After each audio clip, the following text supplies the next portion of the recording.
Part 3, Chapter 3. It had been slightly more than a month since the end of the southerly gale. They had covered 68 miles for an average daily drift of a little more than 2 miles. The overall direction was northwest, but the day-by-day drift was an erratic, patternless movement, sometimes northwest, sometimes due west, even south, and, for a time, straight north. But they were definitely approaching the end of the Palmer Peninsula. Worsley spent long, cold hours every day atop a small berg fragment, looking anxiously to the west, hoping to sight land. On February 26th, he say what may be Mount Haddington, thrown up by refraction, 20 miles beyond its ordinary limits. They wanted to believe it, but few of them did, least of all McNeish. The skipper says he has seen it, he wrote, but we know him to be a liar. Worsley was guilty of a bit of wishful thinking. Mount Haddington on James Ross Island lay more than 110 miles west of their direction. The year 1916 happened to be a leap year, and Shackleton seized the feeble excuse offered by February 29th to boost the men's morale. They celebrated a bachelor's feast with the very sparing Gorgie. For the first time for many days, said Greenstreet, I finished a meal without wanting to starting all over again. And so they drifted into March. On the 5th, Greenstreet wrote, Day passes day, with very little or nothing to relieve the monotony.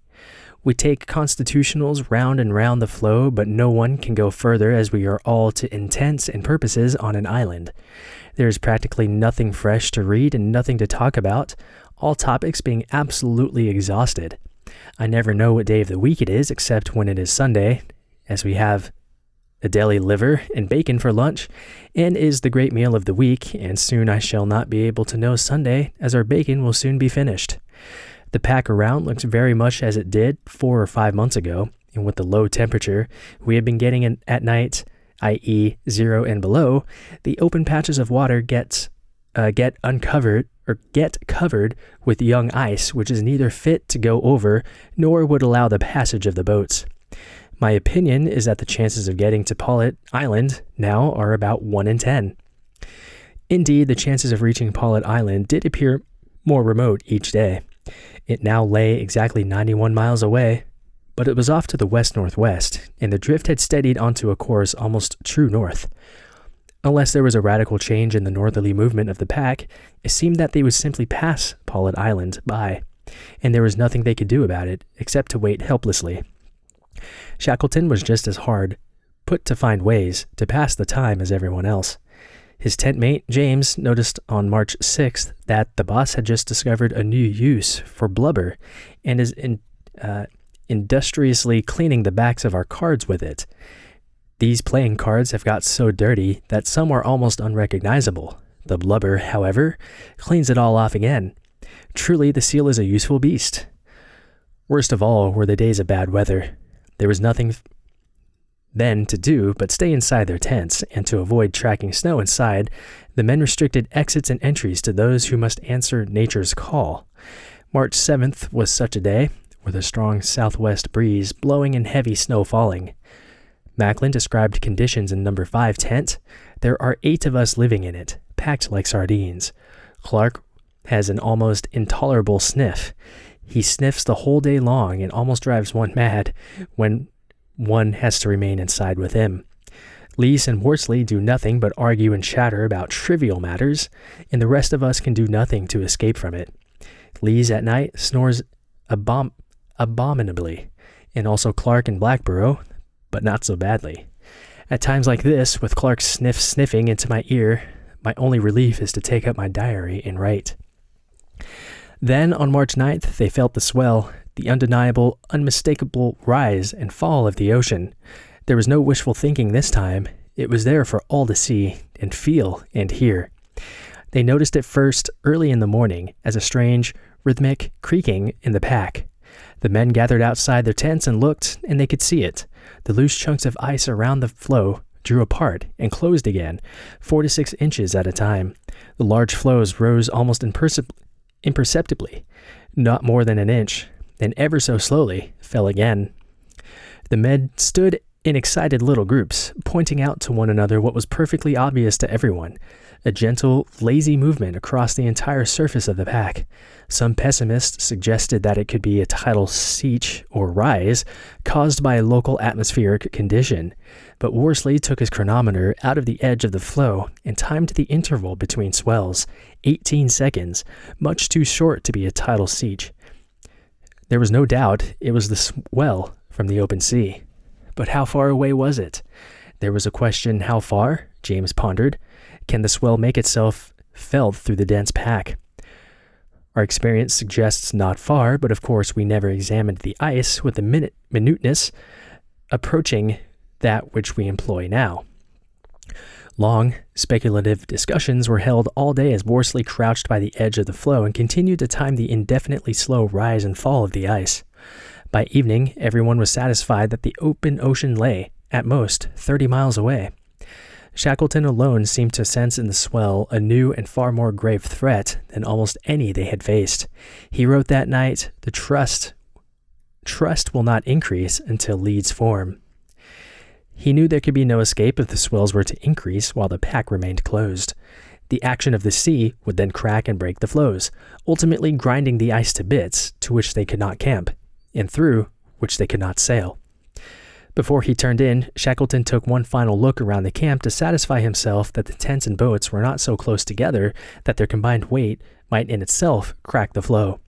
A further advantage of this precaution was that, while their equipment was spread out over a large area, they were not likely to lose a sizable amount of gear into a crack. The men crawled out of their tents the next morning, expecting to see the swell had increased. Instead, there wasn't the slightest suggestion of movement in the pack, and the ice was as close as ever. A disappointing amounting to grief swept through most of the party. The first real sign of the open sea, the tantalizing promise of escape for which they had waited so long, had been dangled in front of them briefly, then snatched away.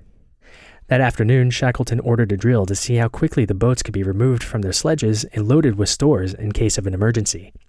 The men did what they had to do, but the raw edge of their tempers was beginning to show, and there were a number of savage exchanges. Nor were matters improved when the stores were placed in the boats and everybody could see for himself just how pitifully small their supplies really were. Certainly overloading was not going to be one of their problems. After the drill, the men returned moodily to their tents, hardly speaking to one another. "Nothing to do, see, or say," James recorded. "We find ourselves getting more taciturn daily." Until the appearance of the swell, many of the men had struggled for months not to let hope creep into their minds. For the most part, they had convinced themselves not only that the party would have to winter on the floes, but even that such a fate would be quite endurable. But then came the swell, the physical proof that there really was something outside this limitless prison of ice, and all the defenses they had so carefully constructed to prevent hope from entering their minds collapsed.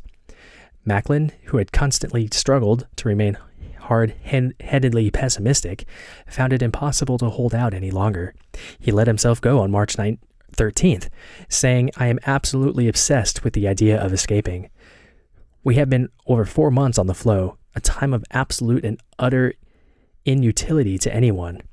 There is absolutely nothing to do but kill time as best one may. Even at home, with theaters and all sorts of amusements, changes of scene and people, 4 months' idleness would be tedious. One can then imagine how much worse it is for us. One look forward to meals, not for what one will get, but as definite breaks in the day.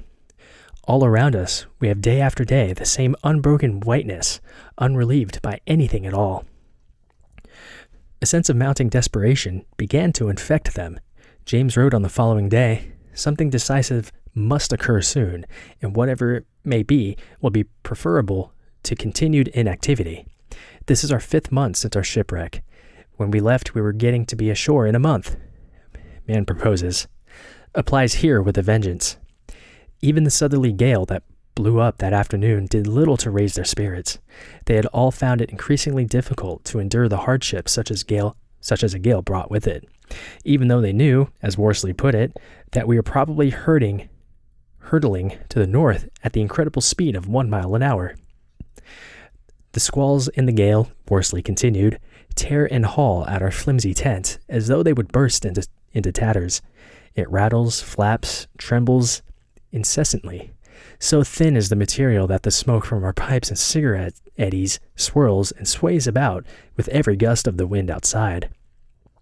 Each hour of the night, one man left to take up his watch, and another returned, crawling into the tent and then trying to brush off the snow and the pitch blackness before making his way to his sleeping bag.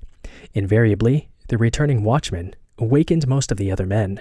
"How could one sleep?" said Worsley. "Through such things as snow on your face, feet on your tummy, the low-pitched thunder of the wind, the drumming of the tent, or the raucous bellow of the colonel's snore."